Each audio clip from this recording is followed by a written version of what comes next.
किस्मत का खेल कभी नहीं जाना जा सकता। बात ये है कि वे होते तो आज और बात होती। लिखना पढ़ना तो उनका काम ही था। मैं लिख नहीं रही हूँ, बल्कि शांति पाने का एक बहाना ढूँढ रखा है। बीसों बरस की पुरानी बातें याद करके मेरा दिल बैठ जाता है, मेरे बस में है ही क्या? हाँ, पहली बातों को सोचकर मुझे नशा-सा हो जाता था। उस नशे से कोई उत्साह नहीं मिलता, बल्कि एक तड़पन ही पैदा होती। अब बीती बातों को याद करके मन बहला लेती हूँ। अब यहाँ पे इन्होंने बताया कि वही 1913 के लगभग कानपुर का प्रताप निकला था। और कानपुर की जो प्रताप ये पत्रिका थी, वो निकला जो था वो गणेश शंकर के हाथों।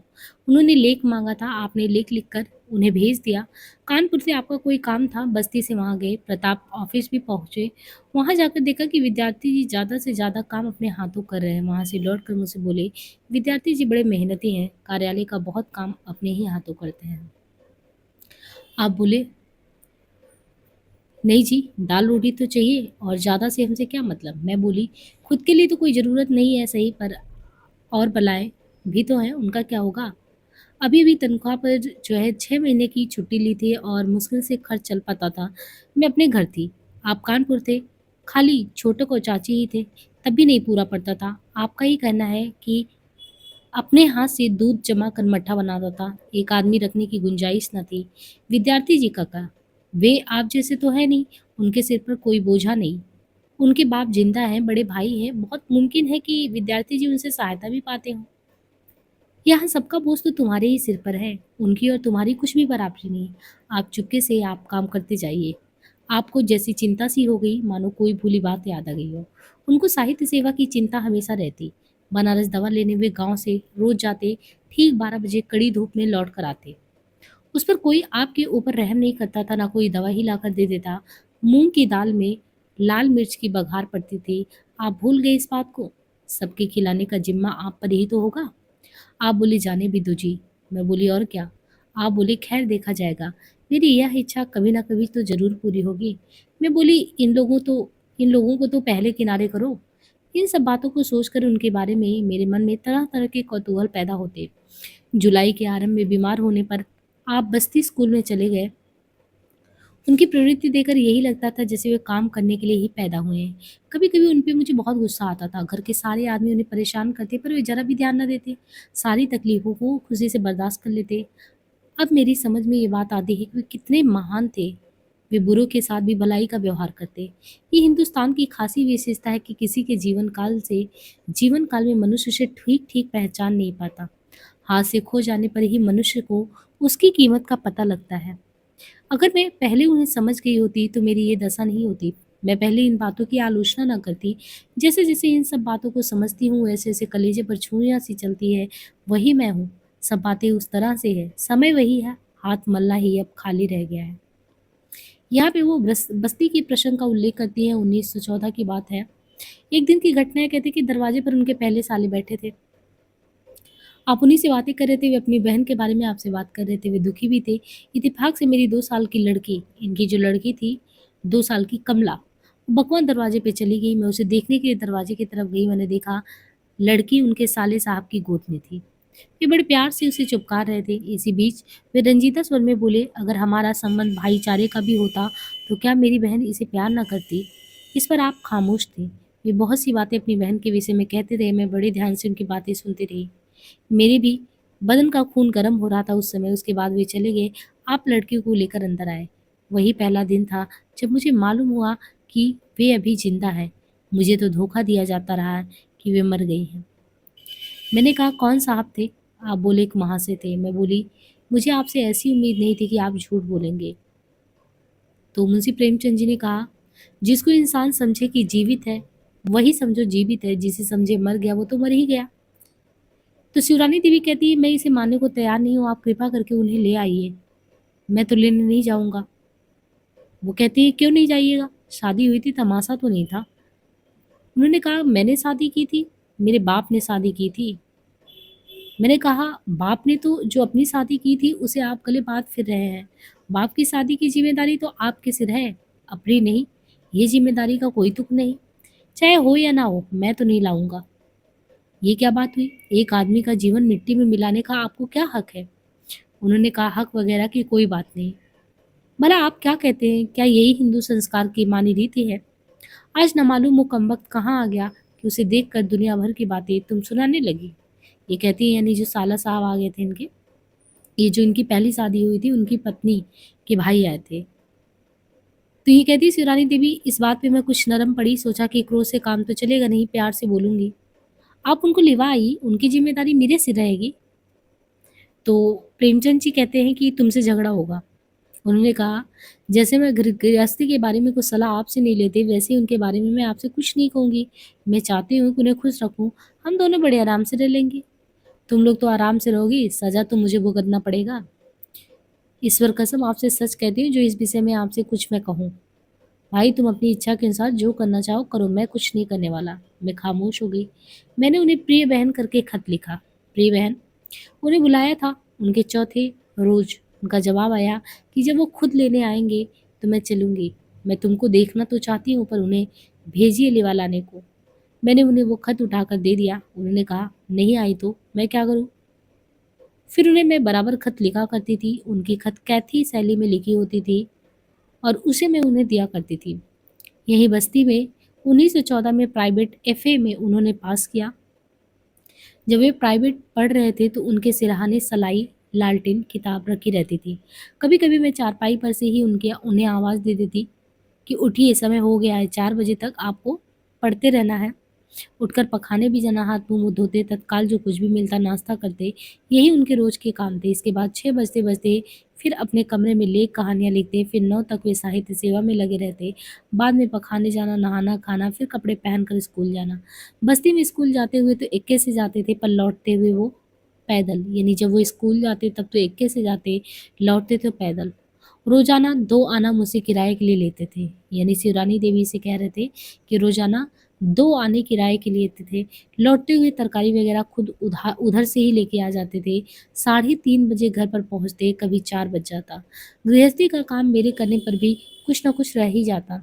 4 बजे आते ही कुछ नाश्ता करते, उसके बाद 5 तक गपशप करते, फिर 6 बजे से लेकर 8 तक कुछ न कुछ साहित्य की सेवा करते। बीमार तो महोबा से ही थे। इतना सब होते हुए भी सेकंड पास हुए थे। किसी काम से हार मानना तो उन्होंने सीखा ही नहीं था। घर में बेटी को बड़ी देर तक खिलाते रहते, उसके बाद पास पड़ोस में किसी से मिलने जुलने जाते तो बेटी को गोद में उठाते जाते। बच्चों का प्यार उनमें बहुत था। लौटती बार शाम के समय वो खुद थक जाते। मैं चाहती पैर वगैरह दबा दूं, पर उन्हें ये सब बहुत नागवार मालूम होता। कभी कभी मैं जिद करके दबा देती तो विवश होकर दबवा लेते। स्त्रियों से काम करवाना उन्हें पसंद नहीं था। हुक्के की चिलम तक भरवाना वो मुझसे पसंद नहीं करते। नौकर दरवाजे पर बैठा रहता था, लेकिन अंदर आकर वे पानी पीते थे। धोती भी खुद धो लेते थे। यद्यपि नौकर खाली ही रहता, कभी कभी मैं इन हरकतों पर बिगड़ भी जाती और कहती कि नौकर फिर क्यों है। आप बोलते अपनी जरूरत खुद पूरी करना आदमी का धर्म है। आज तो नौकर है, हो सकता है कि कभी नौकर ना रहे। फिर मैं 5 रुपए का नौकर तो खुद था। मैंने तो नहीं देखा। तुम्हारे ना देखने से क्या, मैं तो भुग चुका हूँ। इसलिए इंसान को अपनी जरूरत खुद रफा करना चाहिए। आगे का प्रसंग बताती है कि जुलाई 1915 की बात है। इसके बाद वही आपका हाजमा खराब हो गया। हाजमे की खराबी की वजह से आपने वहां से तबादला करवा लिया। सोचा था कोई अच्छी जगह देंगे, मगर दी नेपाल की तराई बस्ती। यानी अब जो इनका तबादला हुआ तो नेपाल की तराई बस्ती मिला, यहाँ भी हाजमा खराब। 4-6 महीना रहने के बाद मेरे पिता ने मुझे बुला लिया और 1 महीना प्रयाग में ही रहकर दवा कराई। मैं भी साथ थी। वहाँ से बिना अच्छा हुए आप फिर बस्ती चले आए। मैं अपने पिता के घर रही। मेरे पिता बोले, बेटा देखो, अपनी दवा करो, एक बार और छुट्टी लो। इस बार 6 महीने की लंबी छुट्टी आपने ली। आधी तनख्वाह मिलती थी, उसमें 10 माँ को दे देते थे और 15 अपने भाई को दे देते थे। यानी अगर किसी को इतना कम पैसा मिल रहा हो, उसमें अभी अगर अगर देखे तो कितना ये बांट देते थे। जो मासी स्कूल में पढ़ता था, यानी जो कहते कि स्कूल में पढ़ता था, पता नहीं वे कैसे अपना खर्च चलाते थे। लाखों के रुपए से शायद वे अपना गुजर करते रहे और कानपुर और लखनऊ दोनों जगह दवा कराते थे। मैं अपने पिता के घर पर थी। दिसंबर महीने में मुझे बुलाने घर आ गए। पिता से कहलाया कि मैं विदा कराने आया हूँ। पिता ने उसी, यानी जैसे ही वो कहे कि हम जो है यहाँ पे विदा कराने आए हैं, तो पिता भी उनसे कहलवाए कि वे बड़े आराम में पड़ी है, आधी तनख्वाह आप पा रहे हैं, क्यों झंझट पाल रहे हैं। खुद भी तो कभी लखनऊ कभी कानपुर ही तो रहते हैं। खैर वे वापस गए। फिर अप्रैल के महीने में और विदाई के लिए कहा। फिर पिता ने वही जवाब दिया। उस दफे उस आदमी से उन्होंने कहलवाया, क्या जिसकी आमदनी ज़्यादा ना हो या जो बीमार हो अपने बीवी बच्चों को ना ले जाए। जब मेरे पिता को ये बात मालूम हुई तो उस आदमी से बोले, मुझे इसमें कोई एतराज़ नहीं है, मैं तो उनके फ़ायदे के लिए कहता था। अप्रैल के महीने में मुझे लिवा करवे लमही आए, यानी लमही का। इसके बाद 2 महीने आप लमही में रहे, शहर रोज़ाना पैदल आते और हकीम के यहाँ से दवा ले जाते। कहीं 12 बजे के करीब फिर गाँव वापस आते। पत्ते तो मूँग की दाल को देती थी चाची, लेकिन उसमें मिर्च के बघार देती थी। पेचिश दिन-दिन बढ़ती जाती। मुझसे रोज़ पेचिश की शिकायत करते। 2 महीने बाद फिर बस्ती गए, फिर वही हालात। कोई 15 रोज़ रहने के बाद फिर वापस आए। वही डुमरियागंज तहसील से मन्नन द्विवेदी गजपुरी से भी उनकी भेंट हुई। उनसे कभी-कभी जो है साहित्यिक बातें होती थी, डुमरियागंज जाते तो उन्हीं के यहाँ रहते। उसके बाद फिर वो छुट्टी लेकर आए, फिर तबादले की दरख्वास्त दी, उस पर भी साहब ने कुछ ध्यान नहीं दिया। फिर इलाहाबाद गए, डायरेक्टर से मिले, बोले बस्ती की आबो-हवा मेरे माफ़िक नहीं है। साहब ने कहा तुम्हें ना महोबा की आबो-हवा पसंद आती ना बस्ती की, बताओ कहाँ भेजूँ? तुम्हारी मास्टरी की जगह 40 की है, जा सकते हो, मंजूर है? आप बोले बात को लिखूँगा। घर आए, मैंने पूछा क्या हुआ? हुआ क्या यार, कुछ भी नहीं। कमबख्त झल्लाता है, कहता था कि जहन्नुम में भेज दूँ। इसके बाद बोला 40 मास्टरी की जगह पर जा सकते हो। मैं तो आप क्या कह गए, अभी तो मैंने कुछ जवाब ही नहीं दिया। जैसा कहो वैसा करूँगा। मुझे इन सब बातों से बहुत क्रोध आया और अपनी बेबसी पर अफसोस भी हुआ। बोली तो मास्टरी क्या बुरी है? वे बोले तुम्हें मालूम है 40 ही मिलेंगे। हाँ मालूम है 40 ही मिलेंगे, तो क्या बताओ खर्च कैसे चलेगा?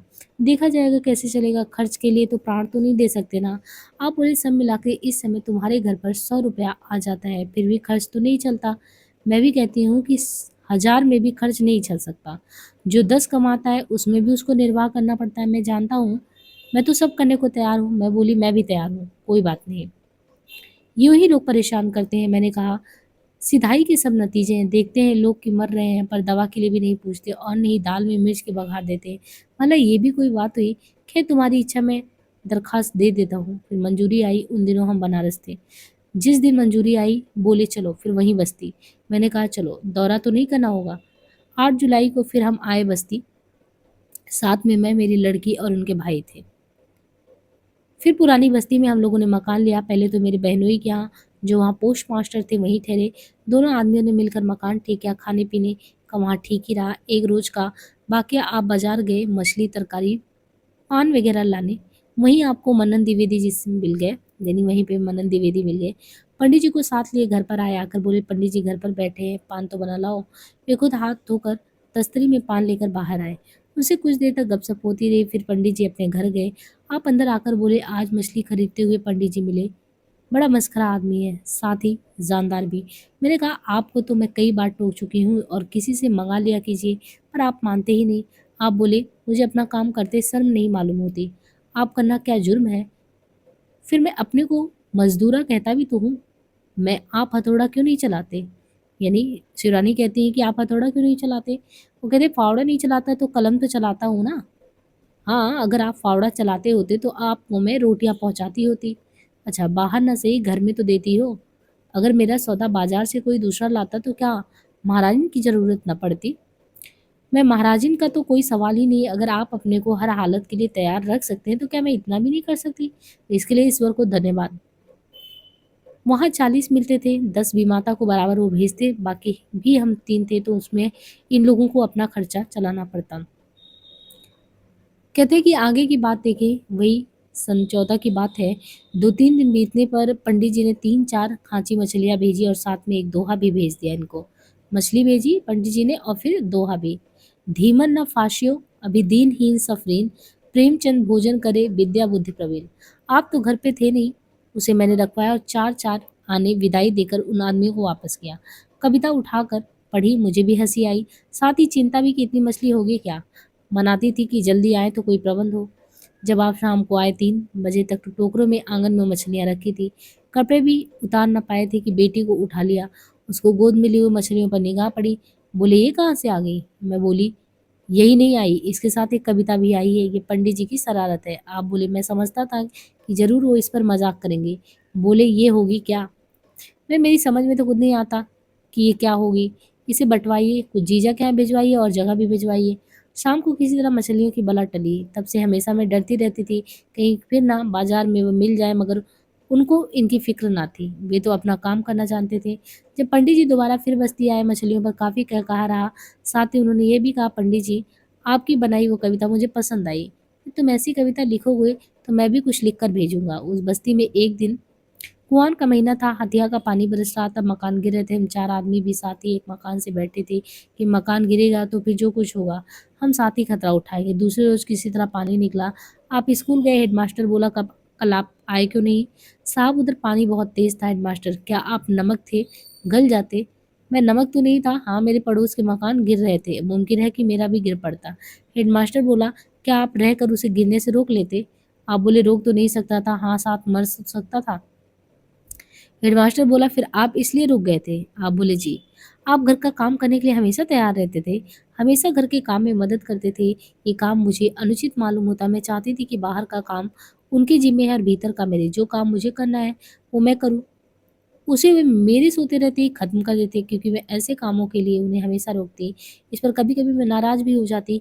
कोई घर का भारी काम करना होता तो उनकी चोरी से मैं पहले ही कर लेती। क्योंकि वे कई साल बीमार रहने के कारण कमज़ोर पड़ गए थे, इसलिए हम दोनों में हमेशा होड़-सी लगी रहती थी। इसी तरह हमारा घर का काम चलता था। कहती कि 4 साल पहले की बात है, फिर बस्ती। 4 साल की बात है, वहाँ पर वोटिंग का प्रश्न था। वे चाहते थे कि कांग्रेसमैन वोट पाए। उन लोगों ने कहा कि हमें एक कुएँ की ज़रूरत है। बोले मैं कुआँ तुम्हारे लिए बनवा दूँगा, वोट उन्हीं को देना। उनके हाथों तुम्हारा भला होगा। वहाँ पर ज़्यादा बस्ती काश्तकारों की है। इत्तेफाक से एक वोटर कुर्मी था जो मेमोरी के लिए खड़ा था। इनके कहने पर भी वहाँ के सारे वोट उस कांग्रेसी को नहीं मिले। जब मालूम हुआ गाँव वालों को तो कायस लोग बौखला गए। आकर बोले इन आदमियों को आप जहाँ से निकाल सके अच्छा हो। ये आपका अपमान हुआ। आप बोले तुम लोग क्या बकते हो? मेरे जीवन का यही ध्येय है कि काश्तकारों को सुधारा जाए। मेरी इस बात की कीमत ही क्या, जिसके पीछे मैं सबको तबाह कर दूँ। लोगों ने नहीं माना तो अपनी हानि की, ना कि मेरी। मैं उन्हें तबाह कर दूँ ये तो शराफ़त नहीं। फिर मैं तो चाहता हूँ वे अपने पैरों पे खड़े हों। आज मैं उनको भला बतला रहा हूँ, कल शायद उन्हें कोई धोखा दे। भेड़ों की तरह किसी के इशारों पे पब्लिक को चलना कहाँ तक ठीक है? मैं इसे मुनासिब नहीं समझता। उन्होंने खुद समझकर जो भी किया अच्छा किया। अब सब में कुछ न कुछ तो समझदारी आ गई है। मेरे साले तो इलाकेदार थे, पर वोट नहीं मिले, तो क्या वे अपने इलाके को तबाह कर दें कि ये उन्हें ऐसा नहीं करना चाहिए? कई माह से एक साथ बोले आपका मन उन्होंने कहा आपका मन भंग हुआ है ना? तो उन्होंने कहा इसमें मेरा गौरव है, मैं नीच नहीं होना चाहता। सब अपने-अपने घर गए। घर में आने के बाद मैंने पूछा क्या था? कुछ नहीं जी, गाँव वालों ने वोट नहीं दिए, इसी से गरमाए हुए हैं। उन्हीं दिनों की ये घटना और है, आप सुबह के समय अंदर नाश्ता कर रहे थे और 2 बच्चों में झगड़ा हो गया। पच्चीसों आदमी इकट्ठा, 2 बच्चे एक में गुथे मारपीट, एक बच्चा दोनों को छुड़ा रहा था, छुड़ाने वाला उसका भाई था। उन्होंने समझा एक बच्चे को 2 आदमी मिलकर पीट रहे हैं, छुड़ाने वाले बच्चे को तमाचा कसकर लगाया और बोले बदमाश मारता है। छुड़ाने वाला बोला मैं तो छुड़ा रहा था। तब तक मैं भी वहीं पहुँच गई। मार खाने वाले बच्चे मुझ पर दया आई। मैं बोली मत रो बेटे, इनकी गलती है। बच्चा कुछ नहीं, अपने नाना ही तो थे, मेरे साथ बाबूजी घर आए। आपका क्रोध अकारण ही चढ़ता है, वह गरीब क्या कर रहा था? मैंने समझा वो मार रहा है। पूछे क्यों नहीं लिए? वहाँ की परिस्थिति बिना जाने आपने मानना शुरू कर दिया। वे दोनों के दोनों शैतान हैं। आप जहाँ का झगड़ा हटा रहे थे वहाँ की हालत तो एक बार देख लेते। हाँ यही तो गलती हुई, मुझे भी क्रोध आ गया। ये कहने से आप बेगुनाह तो नहीं हो सकते। तुम दे लो सजा, आइंदा ऐसी गलती ना हो। यही सबसे बड़ी सजा है। अब ऐसा नहीं होगा। बाहर वो बच्चा पत्थर पर बैठा था, उसे वहाँ जाकर चुमकारा, उसके बाद उसे लेकर मेरे पास आए, बोले इसे कुछ खिलाओ। अच्छा, मारा आपने, मिठाई मैं खिलाऊँ, आप खिलाइए ना। अरे तुम्हारा भी तो नाती है।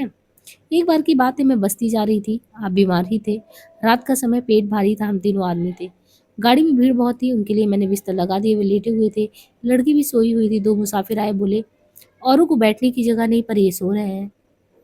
तो शिवरानी कहती हैं तुम भी कहीं बैठ जाओ। तो उसने कहा, जो सवारी में चढ़े थे गाड़ी में, उन्होंने कहा उनको उठा दो, उनकी तबीयत अच्छी नहीं है। मुसाफिर जब तबीयत ठीक नहीं है तो चले क्यों थे? तो शिवरानी देवी ने कहा बकबक मत करो, तो उन्होंने गाड़ी का किराया तुम्ही ने दिया है। अच्छा, जहाँ तुम्हें जगह मिले वहीं बैठो, मुसाफिर इन्हें उठाकर बैठेंगे। मैंने कहा उठाओ, मैं जरा देखूं तो। वो आगे बढ़ा, मुझे क्रोध आया, मैंने क्रोध के साथ कहा खबरदार अगर आगे हाथ बढ़े तो गाड़ी के नीचे झोंक दूंगी। हम दोनों की बातों से उनकी नींद खुल गई और उन्होंने हड़बड़ा कर उठना चाहा। मैंने कहा आप क्यों उठते हैं? आप कहें कि उठ जाने दो, क्यों लड़ाई करती हो? मैं कहीं इन गधों से सीधे काम नहीं चलेगा, ये इंसान नहीं हैवान है। मैंने आपकी हालत बताई थी, फिर भी इन गधों को अक्ल नहीं आई। ये जोर दिखाना चाहते हैं, मैं इन्हें झोंक दूंगी। जब उन लोगों ने मुझे क्रोध में देखा तो दबक कर खड़े रहे। वे लोग को स्टेशन तक खड़े खड़े ही गए। जब वे गाड़ी से उतर गए तो मुझसे बोले तुम बड़ी दिलेर हो। मेरी हिम्मत इस तरह धमकी देने की तो नहीं पड़ती। फिर बोले, मुझे जगा देते तो तुम क्या करती? गाड़ी के नीचे झोंक देती और क्या करती? गिरने पर वे जिंदा रहते, तुम्हें फांसी ना हो जाती? फांसी का प्रश्न तो पीछे उठता, क्रोध ये सब नहीं देखता, तुम तो बड़ी उद्दंड हो। मैं कोई लेखक नहीं हूँ, आखिर वो मेरे साथ ऐसा क्यों पेश आ रहा था? वो चैलेंज क्यों दे रहा था, यही समझ कर ना कि वो बीमार है और ये औरत है। मैं उसे मजा चखा देती कि मैं पर्दे वाली औरत नहीं हूँ। वह अगर भले मानस की तरह आता और कहता तो मैं शायद जगह भी देती। कुछ भी हो, तुम बहुत उद्दंड हो। मैं कब कहती हूँ कि उद्दंड नहीं हूँ? तो कितनी मजेदार प्रसंग है इनके जीवन के। गोरखपुर का चर्चा, इन्होंने कहा कि गोरखपुर का तबादला हुआ। हमने सब सामान गोरखपुर के लिए बुक कराया। बुक कराने पर पता चला कि जो क्वार्टर हमें गोरखपुर में मिलेगा वो 1 दिन से देर मिलेगा। जब वहाँ से आने पर आप खाना खाने बैठे तो बोले अभी तो हमें कल चलना है क्योंकि क्वार्टर खाली नहीं है। आज खत आ गया है, मैं भी सोच रहा हूँ कि कल ही चलूँ। मैं कई दिनों से बीमार थी, सामने में बैठे खाना खा रहे थे। इसके माने ये कि आप महीने 2 महीने की छुट्टी लेकर बैठिए। तब आप बोले, क्या आज ही चलना चाहती हो? मैंने कहा हाँ, आज ही, सामान तो बुक हो गए हैं और मैं बीमार, और क्या मुसीबत होगी? आप बोले चलिए एक दिन स्कूल में ही ठहर लेंगे। मैंने कहा हाँ चलिए। हम वहाँ से चले, 3 बजे चलकर शाम को 5 बजे पहुँच गए। स्कूल में हमें ठहराया गया। स्कूल के बरामदे में हमें सब मास्टर तथा 200 लगभग लड़कों ने घेर लिया। कोई 8 बजे के लगभग वहाँ के एक मास्टर मुझे ऐसी हालत में जानकर अपने घर ले गए। बोले कल क्वार्टर खाली हो जाने पर मैं उसमें चला जाऊंगा, बात एक ही होगी। 10 बजे रात को धुन्नु की पैदाइश हुई। उस समय आपकी उम्र 40 के आसपास थी। धुन्नु जो पैदा हुआ तो 40 के वही आसपास। जब लोगों को मालूम हुआ तो मास्टर साहब दाई बुलाने खुद गए और दरवाजे पर बाजा बजने लगे। उस मोहल्ले भर में शोर हुआ कि आखिर बच्चा हुआ कहाँ। फिर सुबह मास्टर साहब उसी क्वार्टर में जो हमें मिलने वाला था चले गए। उस मकान से उस मकान से हम 2 महीने रहे वहाँ पे। धुन्नु मूल से हुआ था। उसकी पूजा खत्म होने पर स्कूल के पूरे स्टाफ को दावत दी गई। फिर हम क्वार्टर में आए। उसी महीने में आपकी 10 रुपए की तरक्की हुई। फिर आप बीए की तैयारी में लगे। फिर वहीं बस्ती का कार्यक्रम चलने लगा। सुबह उठना, पकाना, जाना, वही चीज़ें। इन 2 लड़कों को बराबर कुछ न कुछ तक खिलाते रहते और प्यार करते। धुन्नु जब 8 महीने का तभी मेरा कहते हैं कि जब धुन्नु 8 महीने का था तभी मेरे फोड़ा निकल आया। उन्हीं दिनों आपको 1 महीना डॉक्टरी पढ़ने का हुक्म इलाहाबाद से हुआ। हेडमास्टर बोला आप जाकर पढ़ाइए, इसमें 10 आपकी तरक्की भी है, इसलिए मैंने आपको रखा है। आप बोले मैं कैसे जाऊँ? मेरी बीवी के पैर में फोड़ा हुआ है। हेडमास्टर बोला आप अवश्य जाइए, वे अच्छी हो जाएँगी। वे बोले मुझे तो ये फोड़ा खतरनाक लग रहा है। 2 महीने गुज़र गए, कैसे जाऊँ? हेडमास्टर तरक्की आपकी हो जाती और कोई बात नहीं।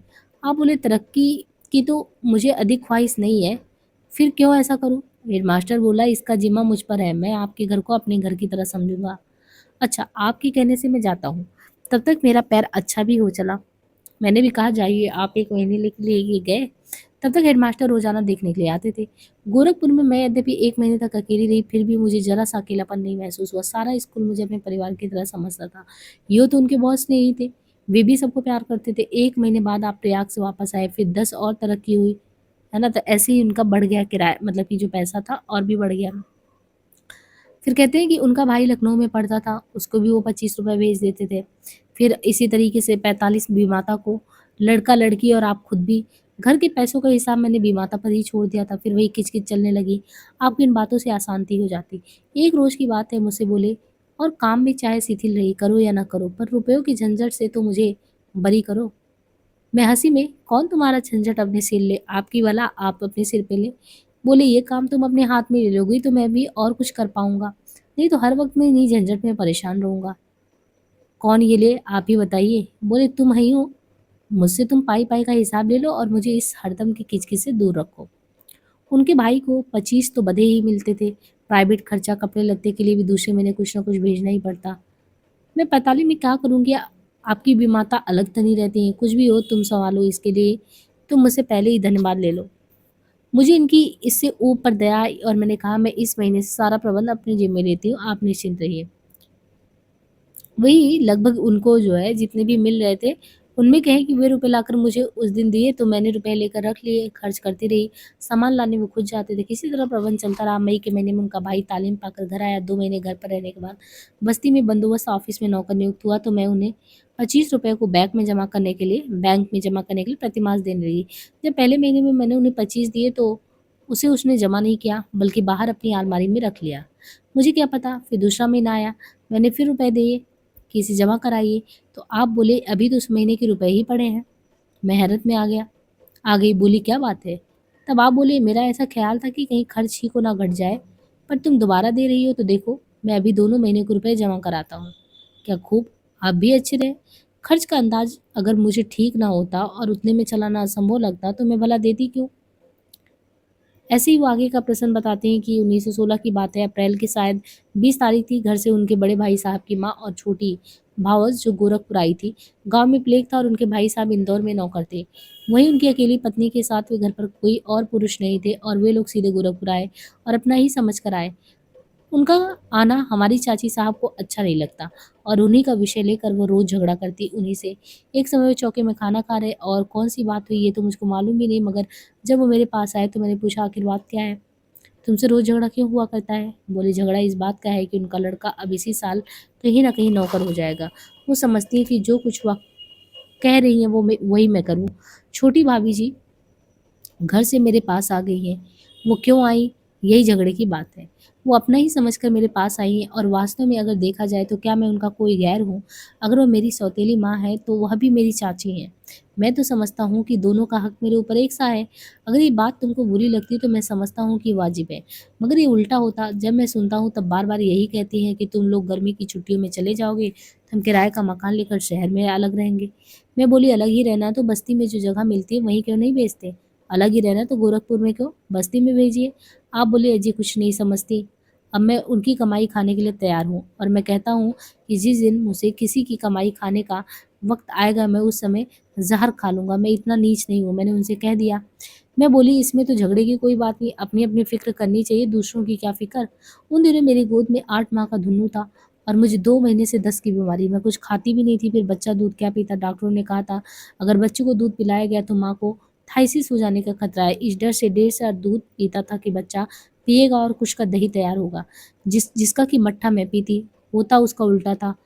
आज सेर दूध चाची पहले ही अपने लड़के को रख देती, बाकी एक सेर दूध उसमें से थोड़ा दूध उनको भी देती और एक बच्ची थी उसको भी दूध चाहिए। अब बच्चे के लिए दिन भर के लिए बचा आधा सेर दूध। आमदनी ऐसी नहीं कि ऊपर से अधिक दूध और मंगाऊं। फल ये होता था कि बच्चे को साबूदाना पानी में उबाल कर खिलाना पड़ता। उसका फल ये हुआ कि उसको खून के दस्त होने लगे। एक दिन ग्वाला दूध लेकर दरवाजे पर आया। आप दूध लेने के लिए लोटा लेने गए।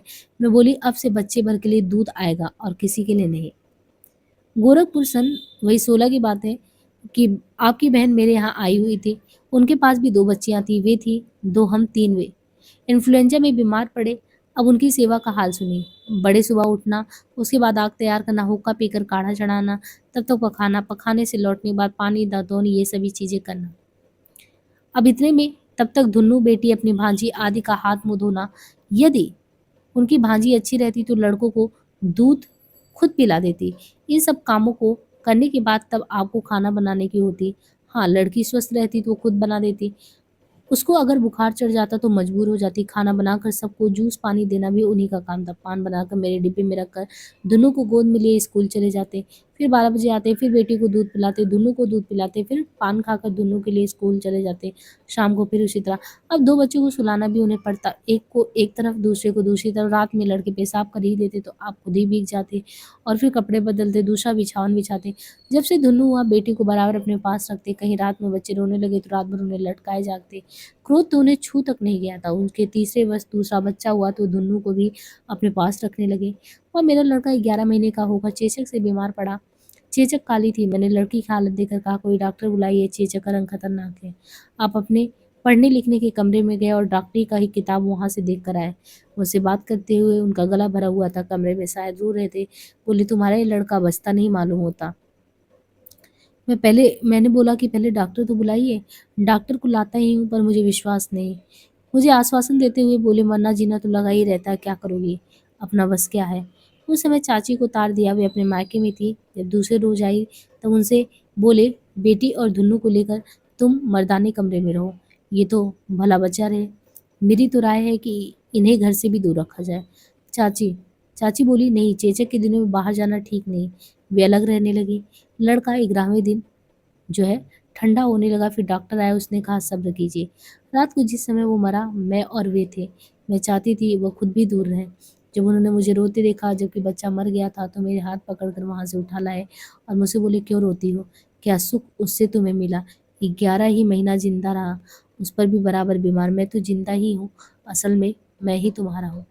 उस दिन रात भर मुझे पकड़े रहे, वे बैठे भी बराबर रात भर। सुबह जब उसकी लाश चली गई तो उसके सारे सामान जलवा दिए, फिर सारे कमरे को फ़िनाइल से धुलवाया गया। उसके बाद वहाँ पर हवन हुआ।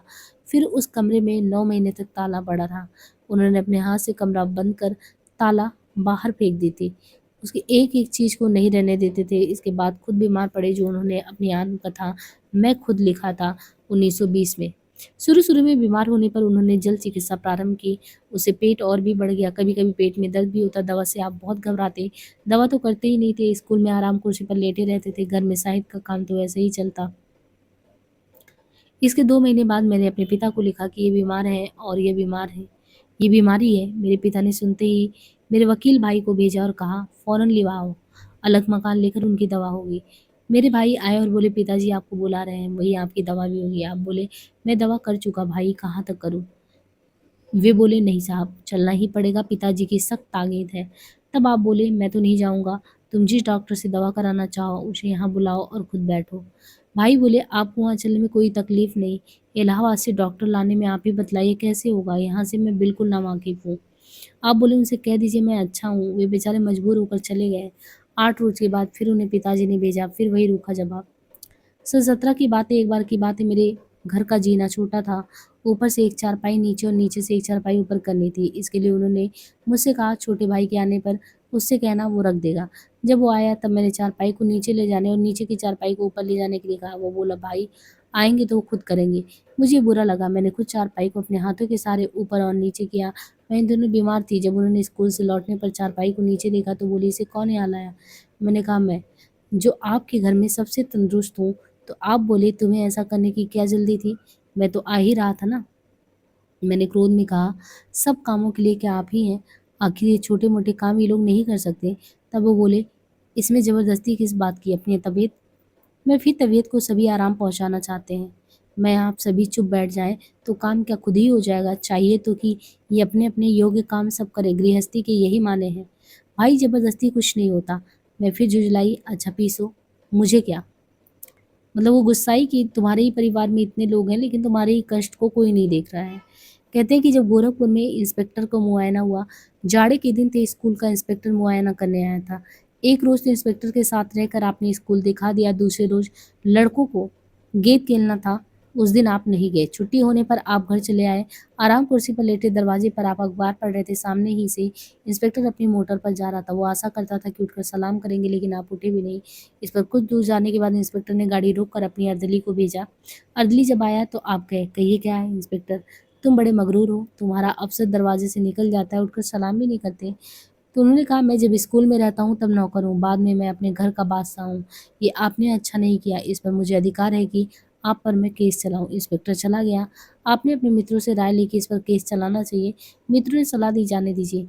आप भी उसे मगरूर कह सकते थे, हटाइए इस बात को। मगर इस बात का कुरेदनी उन्हें बहुत दिनों तक चलता रहा। 5वें महीने जब 25 के अलावा उनके वही पैसे 70 मैंने दिए और जैसे जमा करने को कहा था, आप बोले, ये रुपए कहाँ थे? मैं बोली कि हर महीने के खर्च में से ये बचे हैं। अब यहाँ क्यों रहे? आप बोले, ये बचत के रुपए तो फिर तुम्हारे हुए ना। मैंने कहा, तो फिर सब मेरे हुए, आप तो कभी एक पैसा नहीं बचा पाए। खैर लाओ रख लो, अच्छा ही है। उनकी चाची को ये रुपए बुरे लगे। जब चले गए तो बोली, क्या मैं रुपए अपने पास रख लेती थी? मैंने कहा, रखने का लांछन कहाँ लगा रही हूँ? अरे बच गए। घर में रहने से क्या होता, ज़रूरत पड़ने पर वहाँ से भी तो आ सकता है। उन्हें बुरा तो लगा ही। वे शाम को आने पर मुझसे बोले, भाई क्या बात है, सच-सच बोलो, कैसे पूरा प्रबंध कर लेती हो? मैंने कहा, आखिर चीज़ों को लाता कौन है? आप ही ना। तो आप पूरे खर्च का अंदाज़ा लगा सकते हैं। थोड़ा खर्च फल का और भी बढ़ गया पहले की बनिस्बत।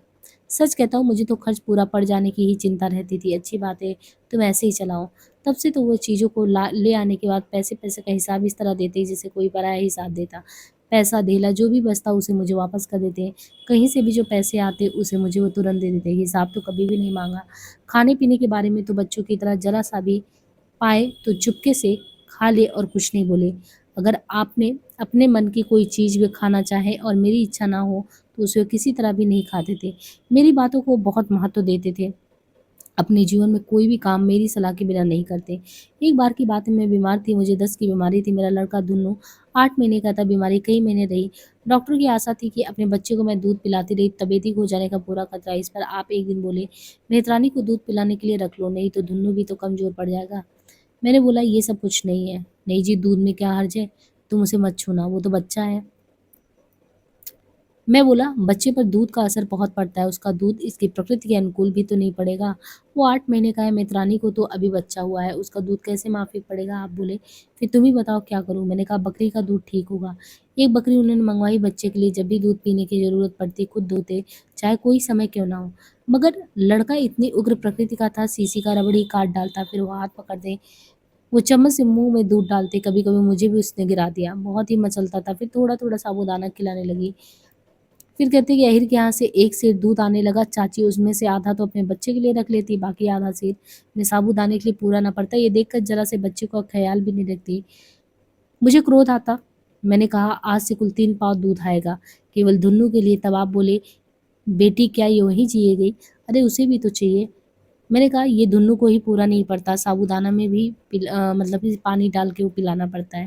तुमने कहा, तुम्हें तो डॉक्टर ने दही खाने को कहा है, मुझे तो डॉक्टर ने संखिया खाने को कहा है। संखिया खा लेने से तो खूब खेल खत्म हो जाएगा। उसके 3 दिन के बाद चाची को खांसी आने लगी। खाना खुद बनाते, चाची कहती, अपनी बीवी से क्यों नहीं बनवाते? खुद आखिर क्यों बनाते हो? उनकी बीमारी का यही रहस्य था। 3 रोज़ तक उन्होंने खाना पकाया, चाची ने नहीं खाया। तीसरे रोज़ जब वो खाना खाकर लेटे, तो आकर चाची बोली, "बचवा को तार दे दो, हमको घर पहुँचा दे।" धुन्नू को पाँव पड़ती थी।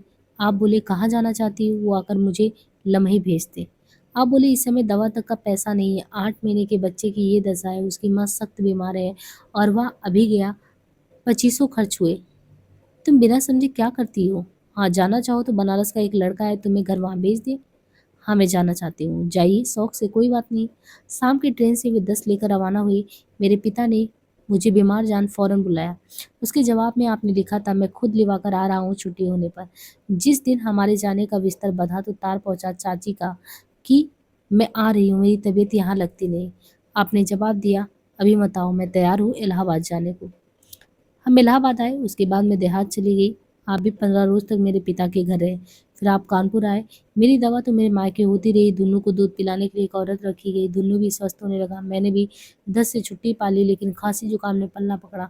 कानपुर से आपने मेरे पिता से मेरी खबर पूछी। पिता ने लिखा, दस्त तो बंद हो गया, लेकिन खाँसी आ रही है। दुन्नू तगड़ा हो गया है, तुम इसकी चिंता छोड़ दो। मगर वो फिर लौट आए 15 दिन के करीब। फिर आप रहे। आपकी दवा भी वहाँ बीच-बीच में होती रही। इसके बाद वे कानपुर चले गए। 15 दिन स्कूल खुलने का रहा तो आप लौट कर आए और मेरी विदाई के लिए कहा। मेरे पिता बोले, अब ज़रा सी अच्छी हुई तो फिर विदाई की सूझी, अभी मेरी इच्छा नहीं है।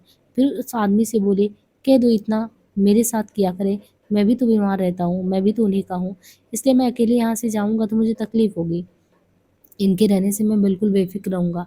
मेरे पिता राज़ी हो गए। मैं जब यहाँ आई तो उनका बीए का दूसरा वर्ष था, फिर कोर्स की तैयारी वे करने लगे। जब मैं गोरखपुर में थी तो मेरी गाय थी। वहाँ गाय एक दिन कलेक्टर के वो अहाते में चली गई। कलेक्टर ने कहला भेजा कि अपनी गाय ले जाएँ, नहीं तो मैं गोली मार दूँगा। आपको खबर भी नहीं होने पाई। 250-300 के लगभग लड़के नौकरों के साथ पहुँचे। जब मैंने शोरगुल बहुत सुना, दरवाजे पे देखती हूँ कोई आदमी नहीं, तो मैं आपके कमरे में गई। मैंने क्या देखा, आप शांति से लिख रहे थे। आप तो यहाँ बैठे हैं, हाथे में कोई आदमी नहीं है। अच्छा। जाड़े के दिन थे, कुर्ता और स्लीपर पहने बाहर निकले, कलेक्टर के बंगले की तरफ गए। वहाँ जाकर पूछा, आखिर तुम लोग यहाँ क्यों आए? आदमी ने कहा, साहब के हाथे में गाय आ गई, उसने गोली मारने को कहा। तुम लोगों को कैसे खबर हुई? साहब, आदमी गया था, वही सब कह रहे थे। जब बदली गया तो मुझे बताना चाहिए था ना, आपसे इसलिए नहीं कहा कि हम ही कौन कम थे। मगर साहब को जब गोली मारनी थी तो मुझे बुलाने की क्या ज़रूरत थी? ये तो साहब की बात बिल्कुल बच्चों जैसी हुई, गाय को गोली मारना और मुझे दिखाकर। लड़के, बगैर गाय लिए हम नहीं जाएँगे। आप बोले, अगर साहब ने गोली मार दी तो? लड़के बोले, गोली मार देना आसान नहीं, ये खून की नदी बह जाएगी। एक मुसलमान गोली मार देता है तो खून की नदियाँ बहती हैं। फौज वाले तो रोज़ गाय बछड़े मार-मार कर खाते हैं, तब तुम लोग कहाँ सोते हो? ये तो गलती है कि मुसलमानों की एक कुर्बानी पर सैकड़ों हिंदू मुस्लिम मारते-मारते हैं। गाय तुम्हारे लिए जितनी ज़रूरी है, मुसलमान के लिए भी उतनी ज़रूरी है। चलो, अभी तुम्हारी गाय लेकर आता हूँ। साहब के पास जाकर आप बोले, आपने मुझे क्यों याद किया? तुम्हारी गाय मेरे हाथे में आई, मैं उसे गोली मार देता। हम अंग्रेज़ हैं। साहब, आपको गोली मारनी थी तो मुझे क्यों बुलाया? आप जो चाहे सो करें। ये आप पर वो कहते हैं कि यह पाप मेरे खाते थोड़ी गोली मारना है। हाँ, हम अंग्रेज़ हैं, कलेक्टर हैं, हमारे पास ताकत है, हम गोली मार सकते हैं। आप अंग्रेज़ हैं, कलेक्टर हैं, सब कुछ है, पर पब्लिक भी तो कोई चीज़ है। मैं आज छोड़ देता हूँ, आइंदा आई तो हम गोली मार देंगे। आप गोली मार दीजिएगा ठीक है, पर मुझे ना याद कीजिएगा। ये कहते हुए आप बाहर चले आए। गोरखपुर में बताती होली का प्रसंग कि गोरखपुर में जब स्कूल मास्टर थे तब की बात है। होली के 2 रोज़ पहले से ही उन्हें बड़ा उत्साह था। होली के 1 दिन पहले ही वे खुद अबीर, रंग, मिठाई, अंग ये सब ला के रख देते। होली के दिन सब लड़के आते और वो सब सामान लड़कों के सामने रख देते। वे लोग खाते-पीते, उसमें हिंदू और मुसलमान दोनों ही होते। खाने-पीने के बाद मुझे भी कहते कि खाने-पीने के बाद भांग भी पीते। गाना बजाना बड़े धूम से होता, प्रत्येक त्योहार में उत्साह से भाग लेते। खाना आप खुद खाते, कभी-कभी हम दोनों साथ-साथ। मुझे उन्हीं से गाना सुनना पड़ता। कलकत्ते में प्रेस लेने का इरादा, उन दिनों उनके भाई कलकत्ते में नौकर थे, वहाँ उन्होंने एक प्रेस लेना चाहा। प्रेस एक मारवाड़ी के साझे में लेना था। उन्होंने लिखा 9,000 में हम लोग खरीद रहे हैं, आप 4,500 दीजिए। जो कुछ मैंने बचा कर रखा था उसे और प्रोसेसरी नोट बनाकर उन्हें देने के लिए 3,000 इकट्ठा किया। 1,500 उन्होंने अपने चचेरे भाई से भी मांगे थे। उन्होंने इंदौर से 1,000 भेज दिया और 500 बाद में भेजने का वादा किया। एक रोज मैंने पूछा रुपए देने का ढंग कैसा है, प्रेस किन शर्तों पर ठीक होगा। बोले शर्त क्या, अरे प्रेस रखेंगे, जो कुछ मुनाफा होगा तुम्हें भी देंगे। इन शर्तों पर रुपया देना ठीक नहीं। हाँ, दुन्नू के नाम खरीदा जाए, वो काम करने वाले रहे। नहीं, वो झल्ला उठेगा। फिर ये रुपए आपके नहीं, आप अपने रुपए दीजिए, रुपए मेरी ही शर्त पर जाएंगे। खैर मैं लिख दूंगा कि दुन्नू की माँ इस शर्त पर रुपए देना चाहती है। इस खत का चौथे रोज जवाब आया कि मेरे यहाँ बड़ी हंसी हो रही है, क्या आप हमारे ऊपर विश्वास नहीं करते? मेरे ही और कौन है, दुन्नू ही तो मेरे भी है। मेरे लिए बड़े अफसोस की बात है।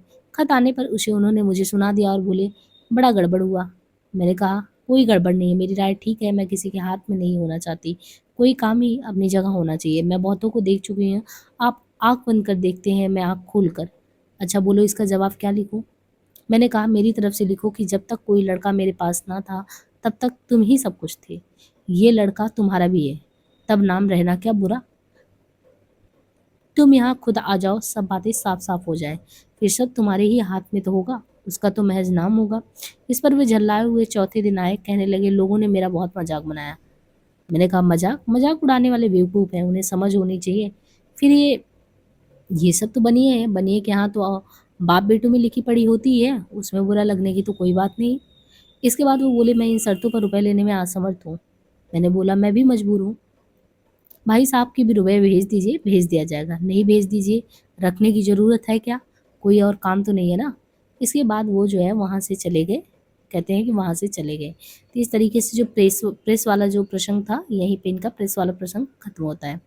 आगे कहते हैं गोरखपुर अध्यापन काल में उन दिनों महंगी का युग था। जिन दिनों उन्होंने नौकरी छोड़ी, उन दिन सब मिला के मेरे पास 3,000 रुपए थे। मतलब जब इन्होंने नौकरी छोड़ा था अध्यापन काल।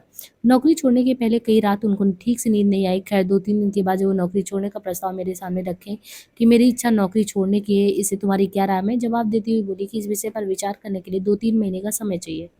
मैं तो खुद ही चाहता हूँ कि पहले तुम अपना विचार ठीक कर लो। जो उलझन उनको थी वही 2-3 मुझे भी हुई। मुझे भी बार-बार यही ख्याल होता कि आखिर बीए की ख्वाहिश क्यों? यही ना कि आगे तरक्की की आशा। पहले तो ये ख्याल था कि ये कभी प्रोफ़ेसर हो जाएँगा और जीवन के दिन आराम से कटेंगे, क्योंकि सेहत अच्छी नहीं थी और कहाँ ये प्रस्ताव कि जो कुछ भी मिलता उसको भी छोड़कर महज़ हवा में उड़ा जाए। उस समय इनको कुल मिला के वही 175 के करीब मिलता था। स्कूल की नौकरी होने की वजह से घर पर भी काम करने का समय मिल जाता। मुझे भी इस बात की उलझन थी कि आखिर नौकरी छोड़कर करेंगे क्या? एक लड़की और एक लड़का सामने था और अभी बच्चे होने की उम्मीद थी। नौकरी छोड़ने के बाद सन 21 में बन्नू पैदा हुआ। उधर मेरी इच्छा यह भी नहीं थी कि किसी के पैर की बेड़ी बनकर रहूँ और किसी के आगे बढ़ने से किसी को रोकूँ। ये नहीं थी कि रुपए का मूल्य मेरी आँखों में कम था। एक तो अपनी ज़रूरतों को देखते हुए खुद भी बहुत दिनों से बीमार, न घर न द्वार, इन सब बातों को सोचकर यही दिल में आता था कि इनको नौकरी छोड़ने से 2 रोज़ का समय रोक दूँ। लिया था 4-5 दिन, मैं भी कोई निर्णय नहीं कर पाई। 4-5 दिन के बाद उन्होंने फिर पूछा कि बतलाओ तुमने क्या निर्णय लिया? मैं बोली 1 दिन का समय और। उस दिन मैंने ये सोचा कि आखिर जब ये इतने बीमार थे और बचने की कोई उम्मीद नहीं थी, एक तरह शायद उन्होंने मुझे जवाब ही दे दिया था, ये कहकर कि ये 3,000 रुपए हैं और 3 तुम हो। मैंने सोचा कि ये अच्छे हो गए, तो नौकरी की कोई चिंता हुई ही नहीं, क्योंकि ईश्वर कुछ अच्छा ही करने वाला होगा, तभी तो ये अच्छे हुए होंगे। मान लो जब ये ही ना रहते तो मैं क्या करती? शायद इसी काम के लिए ईश्वर ने इन्हें अच्छा किया हो। फिर उन दिनों कहती हैं कि जालियांवाला में बाग में जो भीषण नर हत्याकांड हुआ था, उसकी ज्वाला सभी के दिल में होना स्वाभाविक था, वो शायद मेरे भी दिल में थी। दूसरे दिन अपने को उन सभी मुसीबतों को सहन करने के लिए तैयार कर पाई जो नौकरी छोड़ने पर आने वाली थी।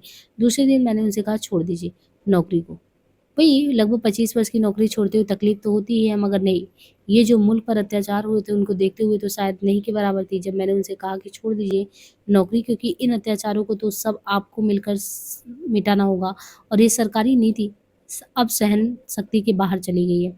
तब आप अपनी स्वाभाविक हंसी में हंसकर बोले, दूसरों का अंत करने के पहले मैं अपना अंत सोच लो। मैं बोली, मैंने सोच लिया है, जब तुम अच्छे हो गए हो तो मैं सोचती हूँ कि अब आगे भी मैं जंगल में मंगल कर ही लूँगी, और मेरा ख़्याल है कि ईश्वर कुछ अच्छा ही करने वाला होगा। आप बोले, सोच लो, फिर नहीं कहना कि छोड़कर खुद तकलीफ़ उठाई और मुझे तकलीफ़ दी, क्योंकि सर पर तकलीफ़ें आगे बहुत आने वाली हैं। मुमकिन है कि खाने को खाना भी ना मिले। मैं बोली, मैं इसके लिए कुछ सोच चुकी हूँ। मैं तो जानती हूँ कि सर पर जब बला आती है तब कोई भुगत लेता है, फिर भुगतते तो बड़े-बड़े घर के लोग हैं, अपनी तो बिसात ही क्या है। तब वो बोले, यही निश्चय है? मैं बोली, हाँ। तो मैं कल ही इस्तीफ़ा देता हूँ और कल ही ये सरकारी मकान भी आपको छोड़ना होगा। जाना कहाँ है इसका भी कोई ठिकाना नहीं। उन्होंने कहा। मैं बोली, गाँव चलना। वो बोले, गाँव में ही तुम्हारे रहने के लिए मकान कहाँ है? क्योंकि जो पुराना घर है उसमें चाची वगैरह का गुज़र होता होगा, उसमें तुम्हारे लिए जगह कहाँ है? मैं बोली, तो घर उन्हीं का है। वो बोले, जहाँ ज़मीन पाओगी वहीं तो रहोगी कि दूसरे के मकान में? मैं बोली, मकान में जो जगह है आधा वो लेंगे, आधा तो आपको देंगे ना। आप बोले, उसमें जगह ही कितनी है? मैं क्रोध के साथ बोली, कुछ भी है। हम ही क्यों छोड़कर चले जाएँ? वहीं क्यों ना जाएँ? जब उन्होंने हमारे आराम तकलीफ़ का कोई ठेका नहीं लिया तो हम क्यों लें? तो तुम इसके ऊपर ये कह सकती हो, जब सरकारी नौकरी और नहीं छोड़ रहे हैं तब मैं क्यों छोड़ूँ? ये एक पक्ष का काम नहीं है, ये तो देश भर की बात है। मैं बोली, फिर इसमें त्याग, तपस्या और बलिदान नहीं, ये अपनी मर्ज़ी से मनुष्य कर सकता है। आप हँसकर बोले, जिसको तुम त्याग, तपस्या, बलिदान समझती हो वो एक भी नहीं है। ये तो हम तुम दोनों का अपने पापों का प्रायश्चित करना मात्र है। मैं बोली, तो हम लोगों ने पाप क्या किए हैं? वो बोले, तुमने नहीं किए तो तुम्हारे बुजुर्गों ने किए, क्योंकि आराम के नशे में तो वही लोग डूबे थे। अपनी विलासिता के नशे में अंधे होकर पड़े थे। सभी मुल्क में फूट भी पैदा हुई और दोनों फरीकों का हटा करके तीसरा विजय भी। मुमकिन है कि वो विलासिता में डूबने वाले हम ही तुम हो और फिर से जन्म मिला हो। ये बिकट पहेली कुछ समझ में भी नहीं आती। वो जो आजकल तुम्हारे ऊपर शासन कर रहे हैं, ये क्या विजयी हुए? इनके बड़े लोग विजयी हुए थे। मैं बोली, विजेता कभी गर्व से अंधा भी हो सकता है? वो बोले, इस जगह तुम गलती कर रही हो, गलती पर हो। विजेता हमेशा गर्व से अंधा रहता है। अगर विजेता गर्व से अंधा ना होता तो उसे मनुष्य नहीं कहना चाहिए, बल्कि देवता। अगर देवता नहीं तो ये कहता कि तुम्हारा भाई बंद क्या काम अंधे हैं, जो कि विजेता भी नहीं है। यहाँ जो हिंदुस्तानी हाकिम आता है वो अंग्रेजों की अपेक्षा कहीं कड़ा शासन करता है, और उसी से देख देख कर हमारे देश के नाविकों की वृत्ति भी उसी तरह की होती जा रही है। मुझे इस स्थान पर रहीम का दोहा बहुत उपयुक्त मालूम होता है। प्यादे से फर्जी भयो, टेढ़ो टेढ़ो जाए। मैं तो कहता हूँ कि बहुत दिन लग जाएंगे हिंदुस्तानियों को अपनी मनोवृत्ति बदलने में, क्योंकि इधर भी कोई 500 वर्ष से गुलामी में रह चुके हैं। तुम क्या समझती हो कि उनकी आत्मा 10-20 साल में सुधर जाएगी? स्वराज मिलने पर मैं भी कहता हूँ कि इनमें काफ़ी दिन लगेगा। मैं बोली, फिर घर चलना ही होगा, आखिर चलेंगे कहाँ? आप बोले, मेरा तो विचार है कि यहीं कुछ काम कर लूँ, कुछ नहीं तो 50-60 रुपए तो मिल ही जाएंगे। यही 10-5 रुपए का मकान लेकर पड़े रहे। मेरा विचार है कि एक चरखा संघ खोले, इसके लिए पददार तैयार भी है। मैं बोली, जब सरकारी नौकरी छोड़ दी तब यहाँ रहने की कोई वजह तो नहीं मालूम होती, और आबो हवा भी तो यहाँ की तुम्हारे माफिक नहीं है। मेरी समझ में नहीं आता कि अब यहाँ पर क्यों रहा जाए। अभी तक तो सरकारी नौकरी का लोभ था। आप बोली, यहाँ तो कुछ काम भी होगा भाई, और बनारस चलकर बैठने से क्या होगा? ये मेरी समझ में नहीं आया, क्योंकि यहाँ और कुछ नहीं है तो पोद्दार मेरा मददगार है। बनारस में तुम्हारा कौन मददगार बैठा है? मैंने कहा, और कुछ नहीं तो घर के लोग तो हैं ही। तब बोले, जिनको तुम अब तक अपना समझती थी वो अपने लिए थे, वो तुम्हारे लिए नहीं। जो तुम्हारे पास पैसा नहीं है ना, तो तुम्हारा कोई साथ देने वाला नहीं। तो मैं मालूम हुआ कि अभी अपनी बीमारी में मैं चाची को रोकना चाहता था कि वो रहे, मगर वो रही। उनका लड़का नौकर है ही, उसकी शादी हो गई है। अब उनको क्या पड़ी है जो मेरा साथ दे? अब तो यही समझे ना कि शायद मुझसे कुछ मदद चाहते हैं। जब से मेरी उस हालात पर मुझे छोड़कर गए, एक बार भी कम से कम देखने को नहीं आए। 2 बार तुम्हारे भाई मुझे बुलाने तक आए, और दवा कराने के लिए भी। मैं बोली, कौन, तुम ही उनके पास दवा कराने को गए? खैर, मैं जाऊँ या नहीं, उनका कर्तव्य तो अदा हो गया। इसके माने ये होता है कि वो मेरे हितैषी हैं, और जिनको मैं अपना समझता था, अब वो नहीं रह गए। इसलिए वहाँ जाने में तुमको क्या आनंद मिलेगा, मेरी समझ में नहीं आता। मैं बोली, आखिर घर तो चलना ही है। मैं कब उनकी रोटियों पर गुज़र करने वाली हूँ? अगर मुझ में कष्ट सहने की शक्ति ना होती तो मैं क्यों इस्तीफ़ा देने के लिए आपको तैयार करती? मैं अपने घर तो जा ही सकती हूँ, कि अब उनके लिए पूरा बनारस छोड़ दिया जाएगा, तो वहाँ जाने से फ़ायदा ही क्या? आपस में द्वेष ही तो बढ़ेगा। वो बोले, मैं इस द्वेष से डरती कब हूँ, और इस तरह से डर कर गृहस्थी में कोई रह नहीं सकता। ये तो एक सन्यासी ही कर सकता, घर बार वाला नहीं। अच्छा साहब, जैसी तुम्हारी इच्छा। हाँ, मेरी तो इच्छा यही है कि मैंने जीवन में कभी डरना नहीं सीखा। मैंने कहा, अपने से मैं किसी को छेड़ूंगी नहीं, मगर जो मुझको छेड़ देगा मैं उसे डर कर नहीं रहने वाली। नौकरी छोड़ने के 2 महीने बाद हम घर आए, और उसके बाद का हाल मैं पहले ही दे चुकी हूँ। तो फिर वही है कि जब वो इस्तीफा दे देते हैं, इस्तीफा के बाद जब लौट के आते हैं, तो घर की स्थितियों की बात बताते हैं कि सन 20 की बात है। असहयोग का ज़माना था, गांधी जी ने गोरखपुर में आए और आप बीमार थे, फिर भी मैं दोनों लड़के बाबूजी मीटिंग में गए।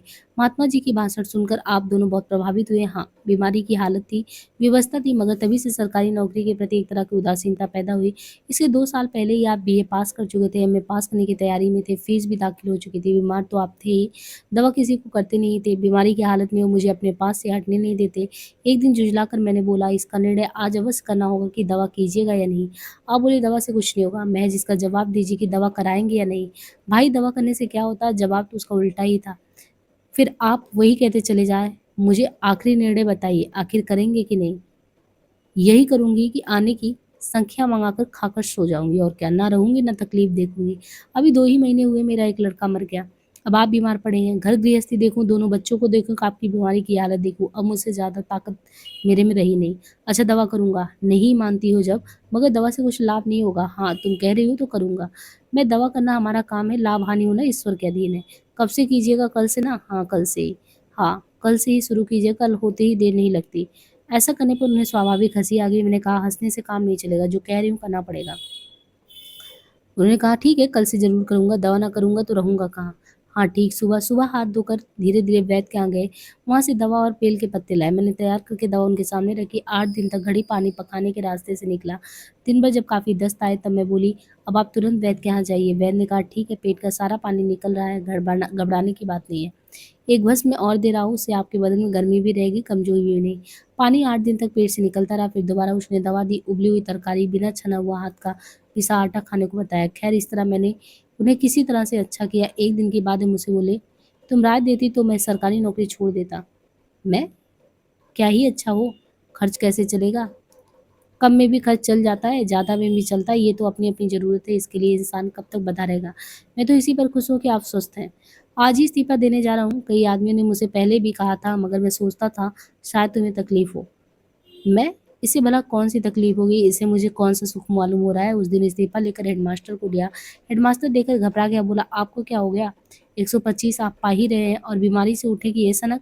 उन्होंने मज़ाक में कहा, पहले अपनी देवी जी से पूछाइए। मेरी देवी जी ने मुझसे खुद कहा, वो मुझसे भी आगे हैं, उनकी तो और राय है। हेडमास्टर, नहीं, मैं आज इसे नहीं भेज सकता। आप बोले, मैं कल से काम पर नहीं आऊँगा। इसी तरह 8 दिन बीते, इस्तीफ़ा नहीं वहीं पड़ा रहा। नवें रोज़ हेडमास्टर खुद घर आए और बोले, ये क्या तुम्हें सूझता है? मैंने तो इस्तीफ़ा नहीं भेजा। अभी तो आप बीमारी से उठे और इतनी जल्दी इस्तीफ़ा? मैं तो ऐसा नहीं चाहता। मेरी आत्मा नहीं चाह रही हेडमास्टर साहब, मैं ऐसा करने को विवश हूँ। उसी 1 साल पहले उन्हें स्कूल के बोर्डिंग का सुपरिटेंडेंट भी होना पड़ा, और उससे अलग भी मिलते थे। बोर्डिंग के 6 महीने के पैसे उन्हें पहले ही मिल चुके थे। बहन उस समय हमारे पास ही थी। उसके पास रुपए रखकर बोले, ये तुम्हारे रुपए हैं, तुम्हारे आने पर ही तो मिले। ईश्वर भी क्या है, जब खर्च देखता है तो आमदनी बढ़ जाती है। बहन बोली, ईश्वरीय न्याय तो है ही, वह सभी की खबर रखता है भाई, यही तो मैं खुद कहता हूँ, लो खर्च करो। बहन उनके हाथ से रुपए लेकर घर के रुपए में रख आई। मैंने संदूक खोला तो ये रुपए भी उनमें थे। मैंने बोला, क्यों, ये रुपए तो आपको मिले थे, मेरी संदूक में कैसे पहुँचे? मैं और वे क्या दो हैं? मैंने कहा, ये तो बड़ी अच्छी बात है, रुपए मेरी संदूक में। वो बोली, रखे रहें तब ना, देखती हूँ रोज़ाना खर्च हो जाते हैं। वे अपनी बहन से बराबर गपशप करते रहते और 8 महीने तक रहे। वे हमारे सुख के दिन थे। जब बहन भी थी और ये थे तो बड़े ही सुख के दिन थे। और बाकी आपने देखा होगा, इनकी चाची जब तक थी तो बहुत तंग करती थी। आगे की हम दूसरे वीडियो में देखेंगे। आज के लिए इतना ही, धन्यवाद।